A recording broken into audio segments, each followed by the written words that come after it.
What's up, folks? Nate here at Two Wheel Dyno Works, and once again we're back on the dyno with our 2025 Triumph Street Triple 765 RS, doing even more exhaust-specific testing and tuning for you guys out there that want to have your bikes perfectly dialed in for your specific setup. And today on our bike we have the full exhaust from Delcovic. Now, I really don't have a great way of sugarcoating this, folks. This system kinda sucks. Everything that we have seen so far on these bikes that is required with an exhaust system to make good performance, this does not have.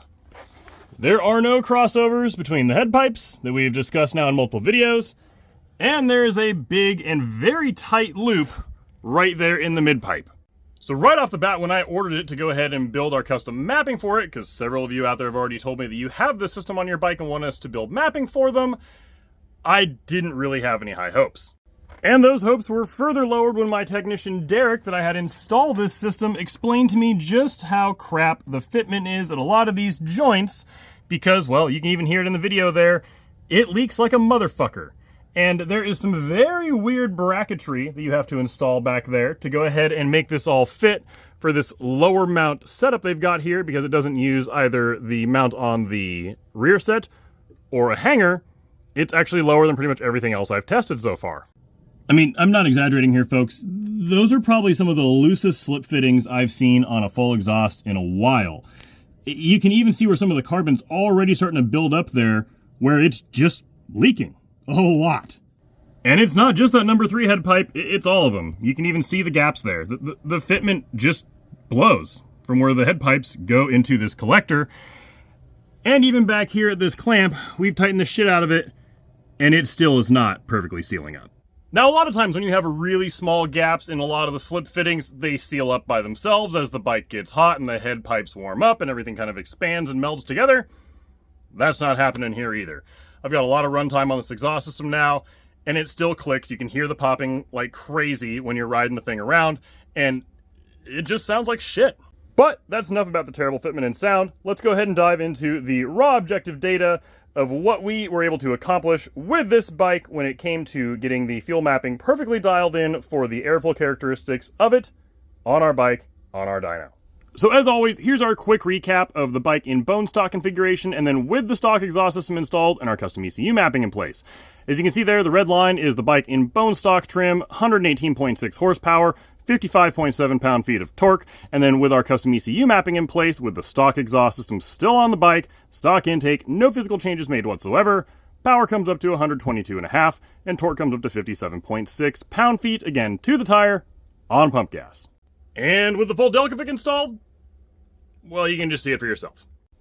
The blue line there is the stock exhaust system on the bike with our custom mapping built for it, and the red line is the Delcovic with our custom mapping built for it. And you can see that you're losing through a good chunk of the rev range here, folks. You're losing right off the bottom at 3,500. You've got the big old dip here between like 5,700 RPM and 7,500 RPM from not having any crossover pipes between the head pipes. And then you're kind of trading with the stock exhaust system between 1.5 horsepower throughout the rest of the rev range. But ultimately, the bike actually makes less peak power than the stock system does, and it only makes just a little bit more torque in one tiny spot, right there at 10,000 RPM. So, objectively, with no bias whatsoever, I can honestly say that this pipe sucks. The fitment sucks, the sound sucks, and the performance sucks.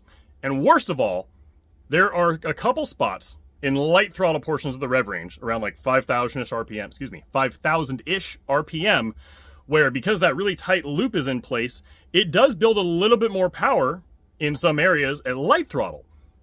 But those areas just happen to be where you're normally cruising the bike, like right around 5,000 RPM. And to correct the fuel mapping in that light throttle portion of the rev range, I've had to add a whopping 25% more fuel in the light throttle area. Which means that right where you're cruising the bike the most, your fuel economy is going to be the absolute worst. In no other system I've tested yet have I had to add that much more fuel just to get the AFRs down into the mid 13 to 1 range where the bike is nice and happy to run. I don't know what to tell you here, folks.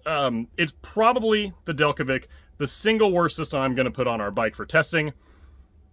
And I wish I had something better or more inspiring to say about it, because I'm sure lots of folks out there, I know there's several of you that have already emailed us, want mapping for the bike with that system on it. And I've got it for you, no problem. Send your ECU over, I'll get it dialed in for you. It'll run massively better than it does now, I can guarantee you that. But there's just so many better options out there that I know these systems are cheap, but I don't even know that I'm going to give this one away. Oftentimes when we're done with tuning development on a bike, we go ahead and get rid of the exhaust systems we've installed on there because, well, we just no longer need them. Usually start with local customers first, so I don't have to ship stuff, and then open it up to everybody else there in the country that could potentially want a pipe that we've had on our bike. But with this particular Delcovic system, I might just take the L and eat the $500 that it cost me, because it's supposed to be a performance exhaust system. And objectively, I cannot say that you actually gain performance in any measurable way at all over just leaving the stock pipe on it. And on that cheery note, that's all I got for you today, folks, on our Triumph 765 Street Triple RS. For those of you looking to get our custom ECU mapping flashed into your ECU for your specific intake and exhaust setup, head over to tooldynaworks.com, purchase our mail-in ECU flashing service for your new 765 RS or Moto 2. The Rs are coming, but we'll cover that in a different video. For $349.99, follow the instructions on our site to send us your ECU, and we'll get it shipped right back out the very same day that we receive it. And as always, if you have any questions, just email me. support@tooldynaworks.com is the only way to get a hold of me directly. I personally answer any and all tech support questions every single day that we're open here at the shop, and both me and my staff are always truly happy to help.